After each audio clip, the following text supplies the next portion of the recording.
Hello दोस्तों, आज हम एक बड़े राजनीतिक बदलाव की बात करने जा रहे हैं जो दिल्ली की सियासत को नई दिशा देने जा रही है।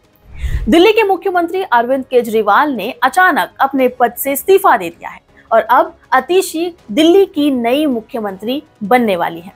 इस फैसले ने सभी को चौंका दिया है और साथ ही इस कदम के पीछे की वजह और इसके भविष्य के परिणामों को समझने के लिए भी हम सबको मजबूर कर दिया है। तो आइए सबसे पहले जानते हैं कि आखिर आतिशी है कौन। आतिशी मार्लेना, जिन्हें आतिशी के नाम से जाना जाता है, एक प्रतिष्ठित नेता है जिन्होंने आपकी एजुकेशन पॉलिसीज को आकार देने में अपना एक इम्पोर्टेंट रोल प्ले किया है। रोड स्कॉलर होने के नाते उन्होंने दिल्ली के पब्लिक स्कूल सिस्टम में सुधार के लिए कई पहल की। उनकी एजुकेशन पॉलिसीज के कारण ही दिल्ली के सरकारी स्कूलों का लेवल ऊंचा उठा, जिसके लिए उन्हें नेशनल लेवल पर भी सराहना मिली। उनकी वर्किंग स्टाइल में ट्रांसपेरेंसी और जनता के प्रति जिम्मेदारी की भावना साफ दिखाई देती है। अरविंद केजरीवाल ने 13 सितंबर 2024 को मुख्यमंत्री पद से इस्तीफा देने की घोषणा की, जिससे दिल्ली की राजनीति में भूचाल आ गया था। उन्होंने कहा कि वे तब तक इस पद पर वापस नहीं आएंगे जब तक जनता उन्हें ईमानदारी का प्रमाण पत्र नहीं दे देती। उनके इस्तीफे के बाद ये देखना दिलचस्प था कि कौन इस चुनौतीपूर्ण जिम्मेदारी को निभाएगा। केजरीवाल के इस्तीफे के बाद आतिशी का नाम सबसे आगे आया। उन्होंने एजुकेशन, हेल्थ और सोशल वेलफेयर जैसे इंपॉर्टेंट एरियाज में अपनी पॉलिसीज और एक्शन से जनता का विश्वास जीता है। आपके लिए आतिशी को मुख्यमंत्री बनाना एक ऐसा कदम है जो पार्टी के लिए नई संभावनाएं और चुनौतियां दोनों लाता है। आपके लिए यह एक बहुत ही संवेदनशील समय है। आपने एक मीटिंग में सर्वसम्मति से आतिशी के नाम पर सहमति जताई है। ये फैसला तब लिया गया जब पार्टी के कई बड़े नेताओं जैसे कि गोपाल राय, कैलाश गहलोत और सौरभ भारद्वाज के नाम भी चर्चा में थे। लेकिन आतिशी का चुनाव पार्टी के लिए एक सराहनीय और रणनीतिक कदम माना जा रहा है। उनकी साफ सुथरी छवि और एडमिनिस्ट्रेटिव स्किल्स ने उन्हें इस रोल के लिए परफेक्ट बना दिया। आपके इस कदम से पार्टी के अंदर और बाहर दोनों जगह पर मिक्स्ड रिएक्शन देखने को मिल रहा है। कुछ इसे पार्टी की इंटरनल डेमोक्रेटिक प्रोसेस का रिजल्ट मान रहे हैं, तो जबकि दूसरी तरफ कुछ लोग इसे केजरीवाल की अचानक विदाई का भी उदाहरण मान रहे हैं। अब सवाल ये आता है कि आतिशी को सीएम तो बना दिया है, लेकिन आगे का क्या प्लान है?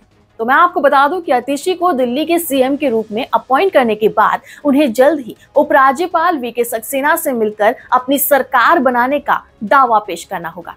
इसके बाद उन्हें विधानसभा में अपना बहुमत साबित करना होगा।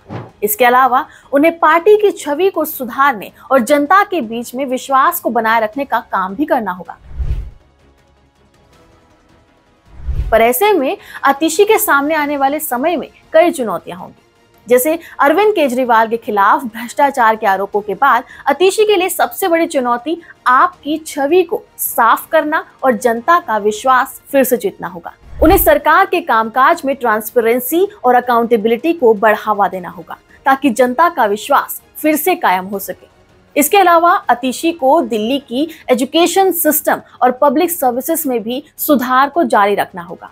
हेल्थ सर्विसेज, एजुकेशन सिस्टम और पब्लिक वेलफेयर के लिए चलाए जा रहे योजनाओं को आगे बढ़ाना उनकी प्रायोरिटी होनी चाहिए। साथ ही जनता की हाई एक्सपेक्टेशंस और ओपोजिशन पार्टी का राजनीतिक दबाव दोनों ही उनके लिए चुनौतियों का हिस्सा होंगे। उन्हें पॉलिटिकल पेशेंस और डिप्लोमेसी करनी होगी ताकि वे ना सिर्फ अपनी पार्टी की छवि को सुधार सकें बल्कि एक प्रभावी प्रशासन भी सुनिश्चित कर सकें। इतना ही नहीं, आने वाले विधानसभा चुनाव के मद्देनजर आतिशी के सामने पार्टी की लोकप्रियता को बनाए रखना और चुनाव में जीत को इंश्योर करना भी एक बड़ी चुनौती होगी।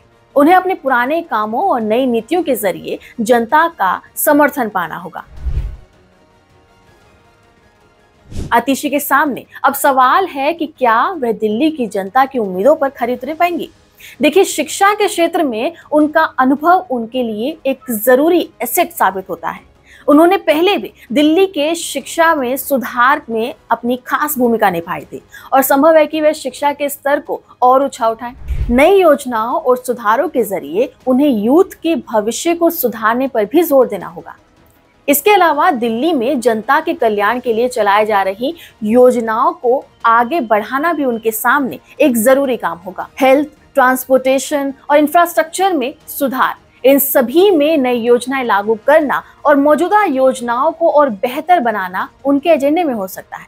साथ ही उन्हें आपके खिलाफ उठाए जा रहे भ्रष्टाचार के आरोपों के बीच अपनी पार्टी की प्रतिष्ठा को भी बनाए रखना और एक मजबूत नेतृत्व प्रदान करना भी जरूरी होगा। यह उनके नेतृत्व का सबसे बड़ा टेस्ट होगा कि किस तरह से राजनीतिक अशांति के बीच अपनी पार्टी और सरकार की साख को वो बनाए रखती है। लेकिन दोस्तों, इसके साथ ही इंडियन पॉलिटिक्स में महिलाओं की सिचुएशन को लेकर एक नई चर्चा शुरू हो चुकी है।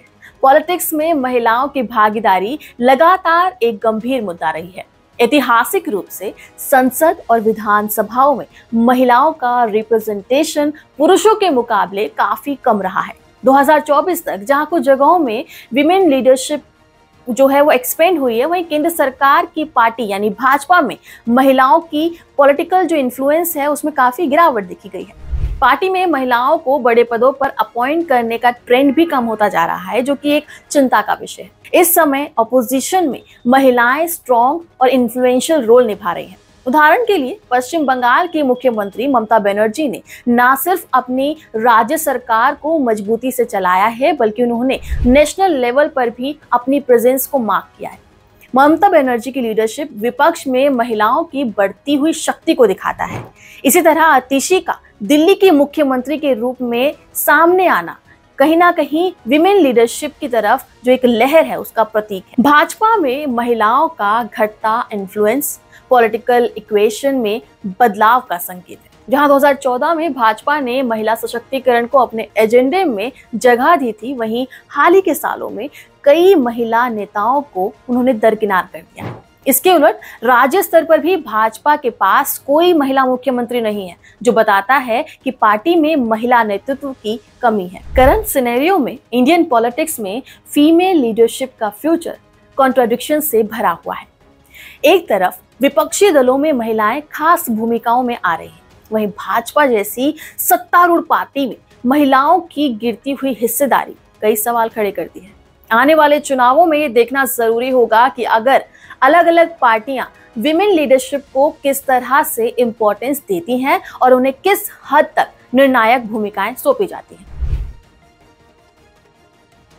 तो दोस्तों, आतिशी का मुख्यमंत्री पद पर नियुक्त होना और भारतीय राजनीति में महिलाओं की भूमिका का बदलना, ये दोनों ही हमारे लोकतंत्र के एक नए अध्याय की तरफ इशारा करती है।